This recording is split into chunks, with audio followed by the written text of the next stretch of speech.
एक अत्यधिक महत्वपूर्ण विषय को लेकर आपके सामने आए हैं और इस मंच से उसको उठाना चाहते हैं।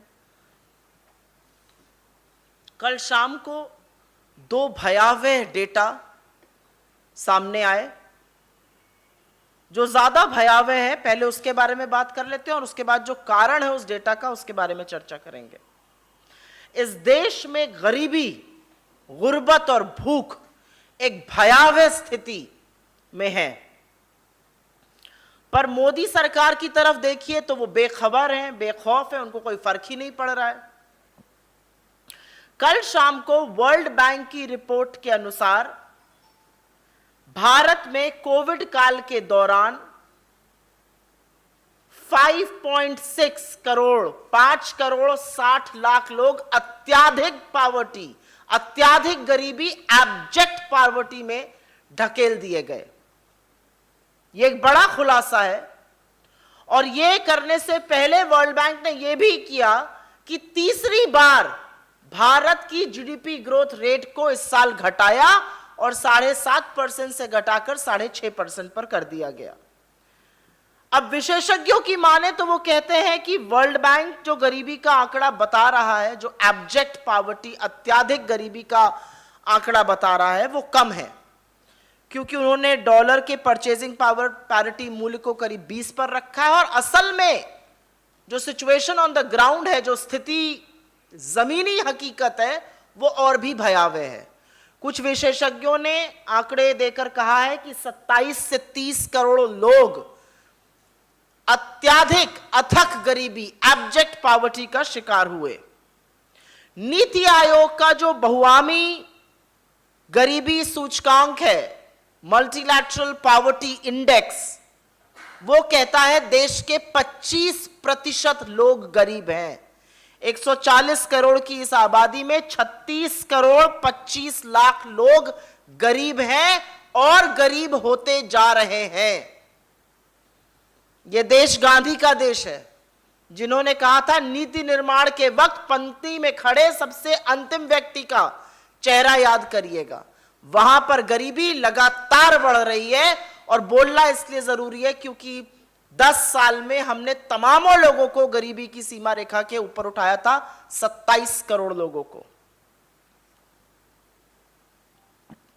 इसी स्थिति से घबराकर, इसी स्थिति की आशंका थी जब कांग्रेस अध्यक्ष ने और श्री राहुल गांधी जी ने सरकार को आगाह किया था कोविड के दौरान कि लोगों के हाथ में पैसा डालिए, लोगों के हाथ में पैसा डालिए, कंजम्पशन बढ़ेगा। जो कुचक्र अर्थव्यवस्था का हो गया वो ना होता। अगर बात सुन ली होती तो ये लोग गरीबी में की सीमा रेखा के नीचे और अथाह गरीबी में ना ढकेले जाते।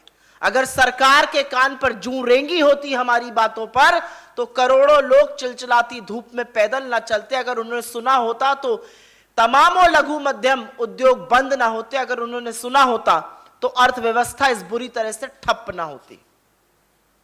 अब हो सकता है कि वर्ल्ड बैंक की इस रिपोर्ट को, अब हो सकता है कि वर्ल्ड बैंक के जीडीपी ग्रोथ के अनुमान को घटाने को सरकार एक अंतरराष्ट्रीय साजिश का नाम दे दे, लेकिन वर्ल्ड बैंक ने अकेले ऐसा नहीं किया है। मूडीज का भी यही कहना है, फिच ने भी यही किया है, एशियन डेवलपमेंट बैंक ने भी यह किया है, तमामों ब्रोकरेजेस ने, तमामों क्रेडिट रेटिंग्स एजेंसीज ने हमारे जीडीपी ग्रोथ को लगातार नीचे ढकेला। लेकिन अगर ये इंटरनेशनल साजिश है जो कि सरकार कह सकती है तो छोड़ दीजिए ईडी। अब आपकी ईडी वर्ल्ड बैंक के भी पीछे पड़ जाए, पर उसमें शायद थोड़ी मुश्किल हो सकती है। लेकिन व्यंग के आगे असली सच सुनना जरूरी है। बुरी तरह से बदतर हो रहे हैं हालात। 82 रुपया 33 पैसा मूल्य हो गया है रुपए का $1 के बनिस्पत। 82 रुपया। जो कहते थे कि होड़ लगी है रुपए की गिरावट और प्रधानमंत्री की गिरती हुई प्रतिष्ठा में, वो किस गोता में गोता खार बन के अपनी प्रतिष्ठा ढूंढ रहे हैं मुझे नहीं पता। लेकिन विदेशी मुद्रा भंडार इस साल की शुरुआत से अभी तक $100 बिलियन खर्च हो चुका है, $100 बिलियन, और उसके बाद भी रुपए की गिरावट को रोका नहीं जा पा रहा है। चाहे करंट अकाउंट डेफिसिट हो, चाहे फिस्कल डेफिसिट हो, भयावह स्थिति है। ट्रेड डेफिसिट, व्यापार घाटा दोगुना हो गया है, एक्सपोर्ट 3.5% डिप कर रहा है। एफएमसीजी की सेल, जो जरूरी सामान होते हैं, तेल, नमक, टूथपेस्ट, सर में लगाने वाला तेल, साबुन, शैम्पू, 10% इनकी सेल में गिरावट आई है। यह सीधा गरीबी से रिलेटेड है। इस मंद उपभोग और कम निवेश के चलते बेरोजगारी तो बढ़ी ही है, तमाम एमएसएमईज बंद हुए हैं और उसके ऊपर से महंगाई ने जीना दूभर कर दिया है। इसका असल में आईना जो है वो तो आरबीआई दिखा रहा है सरकार को। 4 बार रेट बढ़ाए गए हैं, लोन भी महंगा हो रहा है, ईएमआई भी ज्यादा हो रही है। यह सरकार की फिस्कल नीतियों की विफलता का परिणाम है। पर इस भयावह स्थिति से क्या मोदी जी परेशान है? जी नहीं, खोखला प्रचार जारी है। गरीब की थाली में प्रहार जरूर कर रहे हैं, लेकिन ड्रोनाचार्य बने हुए हैं। ड्रोन से अब आलू उठवाएंगे, उसी आलू से जिससे उन्होंने सोना बनाने को कहा था। मोदी जी पहले आलू से सोना बनाने वाले थे, अब ड्रोन से आलू उठवाएंगे। मोदी जी मेट्रो का 2019 में भी उद्घाटन करते हैं, फेज 1 का अहमदाबाद में, फिर फेज 1 का सितंबर 2022 में करते हैं। यह सब काम चलता रहेगा, खोखला प्रचार, ताली वाली सब चलती रहेगी, लेकिन गरीब इस देश में और गरीब होता रहेगा, शिकन नहीं आएगी चेहरे पर। इस देश का किसान आत्महत्या करेगा और आपका नाम लिखकर आत्महत्या करेगा, और आप ड्रोनाचार्य बनकर ड्रोन से आलू को उठवाइएगा। इसीलिए कुछ ज्वलंत सवाल हैं और इसी के साथ हम अंत करेंगे।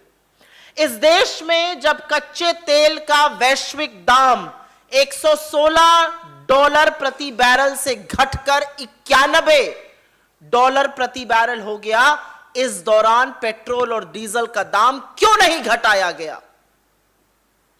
सीएनजी का दाम 6 रुपए बढ़ा दिया और पीएनजी का दाम 4 रुपए बढ़ा दिया। लोगों की जेब को डाका डालना इसको कहते हैं।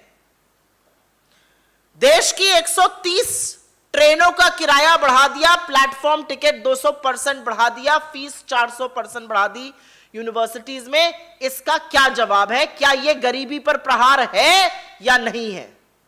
आटा और दूध जैसी चीजों का दाम आग लगी हुई है उनमें, क्या इससे गरीब का भला हो रहा है? विश्व हंगर इंडेक्स में 116 देशों की सूची में 101 पर हैं हम, नेपाल और भूटान के नीचे। क्या गरीब को 2 वक्त भरपेट खाना दिलाना आपका काम नहीं है मोदी जी? और 135 करोड़ के इस देश में, 140 करोड़ के इस देश में 80 करोड़ लोगों को इस कगार पर लाकर खड़ा कर दिया कि आज वो आपका मुफ्त का अनाज लेने के लिए मजबूर है। यह आपकी उपलब्धि नहीं है, यह आपकी विफलता है। जिस दिन समझ जाइएगा, गरीबों का भला करिएगा। तो अब बताइए, आप गरीबों के लिए क्या करिएगा? आंख मूंद कर मुंह फेर लीजिएगा जैसा कि अभी तक करते आए हैं, या उनके लिए कुछ करिएगा? हां, आप बधाई के पात्र हैं। 643वें नंबर पर अडानी जी थे आपके सत्ता में आने से पहले। आप उनको विश्व के अमीर आदमियों की सूची में दूसरे नंबर पर ले आए हैं, इसके लिए आप बधाई के पात्र हैं।